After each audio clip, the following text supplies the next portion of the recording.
Ross the boss tonight. Ross, we're going to look at the sides that missed out, the also-rans for season 2022. And we're going to start with the Blues, who won 12, lost 10, heartbreak finishing 9th, Ross. But you did like some aspects of what they did this year. Yeah, even by the numbers. From attack, they 10th to 8th, and defence 17th to 6th on the ladder. So 2-goal swing defensively and attack 1. That's 3-goal improvement. Really good. But their real issue is their transition game, scoring off turnover. Strong contest stoppage, but based on the top 4 average, they're +1. They're three and a bit goals behind. So 4 goals behind on transition, how they defend and attack off turnover. So that's their area, Michael Voss, and clearly what you're going to talk about, their game situations in tight games. Yeah, they failed in the big moments. They had to win one of their last 4 games. And let's start with the game 4 weeks ago. Adelaide Crows, the broken tackles, the most broken tackles seen in a game since in the last 15 years. Well, my take was when I've coached before, Fremantle playing Adelaide, it was this type of night, and I was like, this game counts, boys. At the end of the year, you're going to look back, this counts. Carlton just thought, well, we'll roll through the motions and win. Every game counts. Yeah, this was the next one. They just could not hit a target and were blown away in the first quarter. So they're out of the game at the Gabba. So there's 2 chances gone. This is the next one. Heartbreak 2 weeks ago. All Owies had to do was hit this target, a 10-metre target under no pressure. They win that game. He misses it, Ross. Yeah, and the strategy's right. Have a look at this kick. As we go, we'll stop. That's Mackay, boundary side. That kick goes wide. He takes a marker of stoppage. They get repeat. They win. So they're not on the same page. Those 2 Carlton players want it wide. That was an attacking kick into the corridor, opens them up. So some incredibly valuable lessons for them. Even here, 3v1.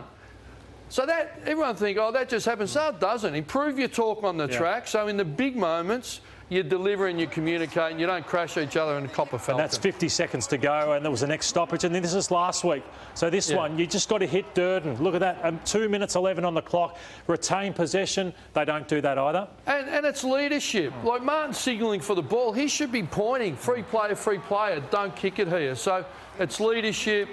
And we heard McRae, how often they train. Need to win, save the game, win the game, 2-minute drill. And they just haven't delivered in the 2-minute drill. This has been done. Moore's not even watching the ball. They got the ruckman in the hole. Coaches that do only what the coach wants or nothing what the coach wants is a problem. So the coach is like, oh, you kick it in, go to the pocket, defend. You know what? It's not what the situation called for. They needed on-field leadership to get it done. Yeah, that would really haunt the Blues over the off-season. Let's look at the Saints, who finished 10th, won 11, lost 11, but still weren't close enough. And I want to look at their intensity issues. So this is when they're at their worst. So this was against the Bombers in round 14. I could tell within the first minute that they were off. Their intensity wasn't there, and they lost to a Bombers side who hadn't won in a long time. They might have been 3 wins and 10 or 11 losses. This is Crouch moments later. Didn't want to defend, and they got what they deserved. Well, that's 4 minutes in, so it's paddling. But teams can lose their intensity. Then you've got to have another weapon, which is your ball use, how you use the ball. And I think, so St Kilda defensively... So Ross, this is them at their best 2 weeks later. So this is the first minute of a game when they are on, but it's too inconsistent. Yeah, and that's what everyone wants. So that's what every coach wants. But over 22 seasons, you're going to be a bit inconsistent with your intensity. You don't want to be. But then you've got to have other parts of your game that can keep you in the game. So we talk about their ball use. So they're 7th defensively, but they're 15th attack. Brent Ratton, when he coached Carlton, were an attacking team. So when they're under pressure, I think they go to controlling the ball. This game, that 158 contested marks, and you want to talk about this, Lloydie, game stopped. Take the grass. Like, that player's always going to be there for you. That player's going to be there for the run over the top. What this Bulldog player wants is them to kick it there. But so they gave the Dogs what they wanted, and I saw how frustrated King was down the ground because they want fast ball coming in. It's got 30 metres. Take your grass. Disrupt the defence. The Western Bulldogs' defence, they had 48 entries. They lost by 5 goals. And in the end, you turn it, you've already separated. So when you probe, look for an opportunity, they had the opportunity, they don't take it. I just think the rules are shifted away from control. They need to get a bit bolder like Collingwood have and Richmond have. And Geelong have. Agree. 2 safe for Saints. This side, Port Adelaide, lost their first 5, 10 and 12, 11th on the ladder, but they served this up leading in the last game against the Adelaide Crows. Well, Kane, you know more than anyone how much I hate them and we hate them as a footy club, and it's true. There's certain things about that football club that I don't like. I think it's just the DNA of the club and what they're about, and the sense of entitlement that they sort of have. You know, I don't hold anything against them as people, but as a club, you know, I don't really like their club. So nothing on the line, right, against the Adelaide Crows in the last game. It's a showdown. They want to show huff and puff, but this was against top 8 sides, Ross, across the season, 2 wins and 9 losses. Well, it's frightening, that stat. Everyone thinks Kenny and Port next year will deliver. I didn't like what I heard. It was false bravado, and it's easy when you know you're a better team than them. The crosstown rivals, let's beat up on them. But they're 2-9 against the top 8 teams. Rose wants to say something. I'm sorry, they were trying to sell tickets to a showdown. They're a club without much money.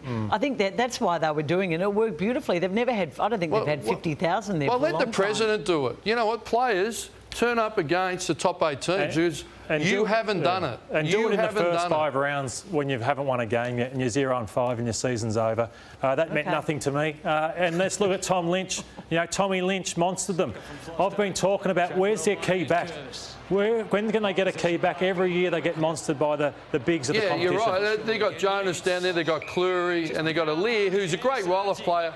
They need to find a key defender, but there's a few teams in that boat. So, I mean, Tom Lynch's team tore a few teams apart, but in the big finals against the best teams in the 8, that's what happens to Port, and they need to fix it. They defend through controlling the ball, which you want to talk about as well. Yeah, I'm big on trust, and you can't trust the Gold Coast Suns, unfortunately. They finished 12th, 10 wins and 12 losses. They were there to play finals footy, and let's take it their first half of the season to their second half of the season. And again, look at the losses. Essendon, 48 points in round 18, lose to Hawthorn, belted by Geelong, which is okay, but look, 3 and 6, Ross, compared to 7 and 6. Yeah, look, we thought they'd swung. I still think they took a step forward. Stuart Dew got renewed. A lot of positivity, but they've got to find, when it gets tough, they've got to build their mental toughness so when they fly into state or they play teams around them or below them, that they don't drop their standards and they stand up. And that's the critical piece that they have to work on over summer. The Hawks, I think they'll be aggressive at trade period because I think they've got a one-pace midfield, Ross. So,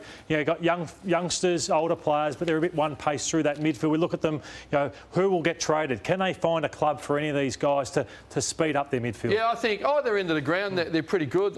They're a counter-punch team. They often lost entries. Even on the weekend, the Bulldogs dominated them. So I'm not convinced on them. And that midfield, I think Sam Mitchell would know. It's all one pace, a lot of insiders. But it's the hardest area of the ground to pick. I think they've got an early pick. I don't think they can trade in. So it's going to be a bit of a slow build. I'm not as bullish on Hawthorn as everyone else is. 7 wins. I think Clarko delivered about the same. He brought on those kids. I think they're a real watch this space next year. And the Dons, there was game plan confusion from round 1 right through to round 23. 15th, 7 wins and 15 losses. And we want to show you the confusion in team defence. So, Ross, you're one of the best coaches I've seen at team defence. So explain how they got this so wrong against Collingwood and obviously also in the last game of the year. Well, it's 45 seconds to go. Yeah. He's been a sub, but he's made a decision to come forward, defend and leave his player out the back. And it's just, he's in no man's land, so he doesn't even come up and stand the mark. He would have been better off giving a 50. So I mean, that's when the game's up for grabs. So they've, even with the +1 there, they still allow an uncontested mark wide. So they're just not on the same page, Lloydie, to be truthful. And you know, you've helped pull. Here it is again. That's out of a deep forward entry. Just stop. There's 2 players 50 metres on the row and they're pointing. So we know there's free player in here. He's come off him. It's just from a deep entry. Melbourne would always have a made, Collingwood a more. So their strategy, they'll have a strategy and then their execution piece has been abysmal. And so it tells you their footy program hasn't been able to train them up to do what they need to do under pressure. It's as simple as that. Finals next week, TJ, but that's it for those teams that missed out. Tell you what, this is an eye-opener. Why can't we get rid of Nathan on a Sunday and get Ross in? I love Nathan. This is Wednesday. We don't know comparisons to other shows on this show, Tony. Don't step in and try and steal our segments. Poor Nathan. I'm not trying to steal your segments. I'm trying to steal your personnel. Yeah. Well, Nathan batted for me, but you just didn't want me, so that's okay.